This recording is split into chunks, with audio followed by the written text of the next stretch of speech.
Hello and welcome to another episode of Ask an Oiler. We're here today with Oilers defenseman Tom Gilbert. Tom, thank you very much for coming out here today. It's my pleasure. All right, we got a bunch of questions emailed in. We picked a few out of that pile, and let's get started here. First question comes from Leisha. Leisha says, how are you enjoying your new house, and do you miss living with Sam and Andrew? Well, you know what? There's certain aspects that I miss with living those guys. It's always fun having teammates and friends around the house because you always got something to do. But when it comes to cleanliness, it's nice to know that if I'm missing something, it's my fault. If there's dishes out, it's my fault. And when they were there, things were all over the place. So, but the house is turning out great. The basement is where I'd like to be pretty much 95% of the day. Yeah. Are you finding that you're missing stuff a lot now that maybe you were blaming on Sam and Andrew that you might now realize was your fault all along? Well, good question. And I'm sure that there's a couple things I might have blamed them for now that I think about it that was definitely not their fault, but I still like to blame them anyways. Yeah, fair enough. That's what you get for being the elder. Okay, next question comes from Preston. Preston says, I'm wondering what advice you have for minor hockey defensemen. What advice would you give to those guys? The kids out there who are growing up as defensemen.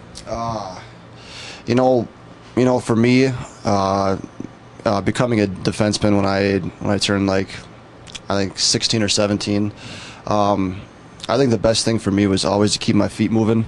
No matter where you are on the ice, if you're in the D zone, if you don't have the puck, if you have the puck, always to keep your feet moving, I think is the best advice you can give to a defenseman, because it's just you're always in the play up and down the ice, because I know a lot of times you're defending most of the game, you're not touching the puck, and the more involved you are in the game, I think the more comfortable you get playing defense. So you switched, age 16, 17, you switched from forward back to defense, is that right? Yeah, I played forward when I was younger, D in my Bantam years, if you know what that is in the U.S. And then when I got to high school, played a year of forward, and then my last year I played a D, and then since then I was a defenseman, so I was kind of back and forth. Which is what gave you the offensive-minded side of things, that you never really lost that from being a forward? Yeah, I think if I could go back and do it again, I'd do it the exact same way, because you see the ice a little differently when you've had the opportunity to play forward.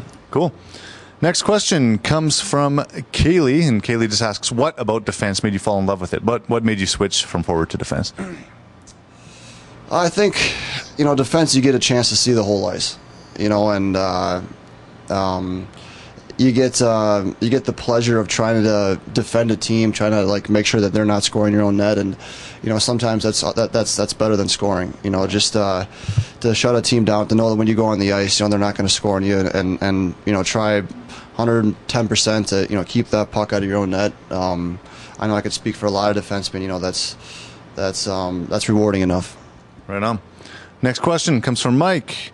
Mike says, hey Tom, I'm the biggest Oiler fan, I think, living in BC, living in Abbotsford actually, and wondering, as an American from the state of Minnesota, what's it like playing in Canada as compared to the U.S.?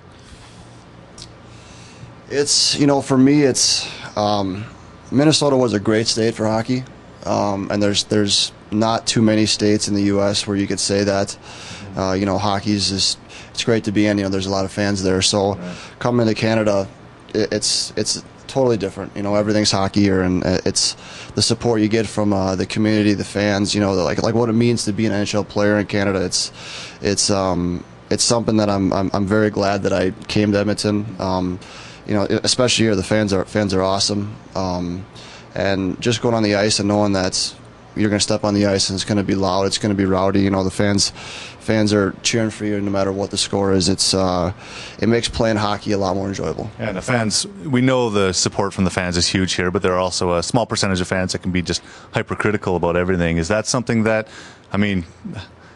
does the support outweigh the critics, I guess? I think so. I think there's always going to be times when teams aren't playing very well, or certain players aren't playing very well, and that gets a little frustrating when sometimes it's just not going well for your team. And here it doesn't matter. The fans here are great. And you might get your critics here or there, but those just get those just get trumped by all the fans that just come here to watch hockey, and love the sport, love the game, love watching us, regardless of what the score is. Good to hear. All right, next question comes from Ben and Lauren, and they ask, what's your favorite NHL team to play against, and what's your favorite road city to visit? There's a bunch of road games that I like to play at. Obviously, when you get to big cities like New York, it's there's so much to do there. Besides hockey, just to get away. That place is probably my favorite place to go because you can't find a dull moment there. Let's see. It's always fun playing in Minnesota because I'm from there. I get to have all my family watch me, whether it's on TV or at the game. What's your favorite team to play against, your favorite NHL team to play against? Is there one team more than others that you get riled up to play those games? The big rivalry between us and Calgary, those are always fun. It's the atmosphere, whether it's here in Edmonton or there in Calgary, it's always great. It's so competitive. It's hard not to get up for a game like that because it's just the games are so high speed, so intense. They're physical, they're up and down the ice, and those are the games I think. For me, playing against teams like Calgary and obviously Vancouver too. Vancouver is a team that we obviously don't like too much in our conference, and those kind of games that you just get fired up to play in, like those are the big games I like to play in. What about games where you might have a superstar on the team, like a Sidney Crosby or an Ovechkin, for example, guys that you don't often get to see? Do you get excited to see those guys like the fans do as well, and to play against them, to defend those guys? It's that's always a challenge, and that's probably the best part about playing against guys like that is,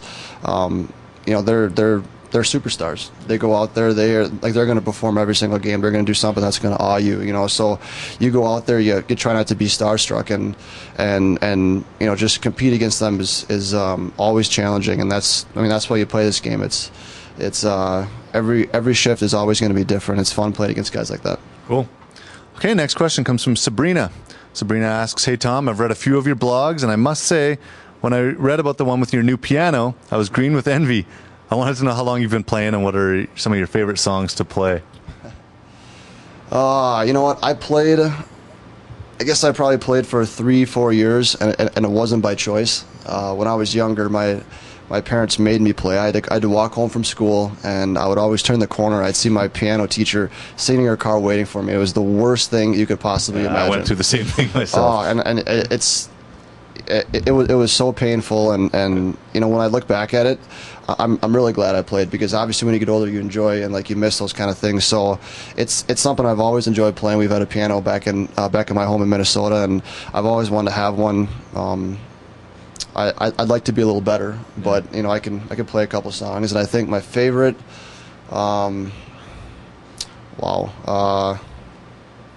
I think "Apologize" One Republic is probably my favorite song. Yeah. Do you sing that one as well? I can't do much of the singing, and I'm not going to brag about that. The piano playing I can do, though. All right. Okay, next question comes from Emily. This looks far in the future, but she asks, after you retire from playing hockey, what do you see yourself doing? Do you ever think about that? Wow. Or is it just, you're just so engulfed in everything right now that, you can't look that far ahead? I'd like to see myself probably, involved in hockey somehow. Yeah. Whether it's, younger kids or, higher level up. It's tough to get away from the game, especially when you love it so much. Beyond that, there'll be a couple years off. Yeah. Spending somewhere exotic, I'm sure. But yeah, I guess you never really think that far ahead, when it comes down to it. Nor should you, in my opinion. No. All right, next question, last one today, comes from Lauren. Lauren asks, have you ever watched Battle of the Blades on CBC, and would you ever consider doing a figure skating competition like that, trading in your hockey skates for figure skates? Wow. Never say never. Sometimes I have trouble just skating on normal hockey skates, and I think getting on figure skates would be... toe picks. It'd be embarrassing. It'd be strictly embarrassing. So you know what? If it was something else, some other kind of challenge besides figure skating, it'd be fun to do. But I think that's just the one sport I probably wouldn't be too good at. Don't blame you. Yeah. Okay, Tom. Thank you again very much for being here today. We know how busy you guys are. Really appreciate it. Thank you very much, and stick around to EdmontonOilers.com to find out who our next guest on Ask an Oiler will be.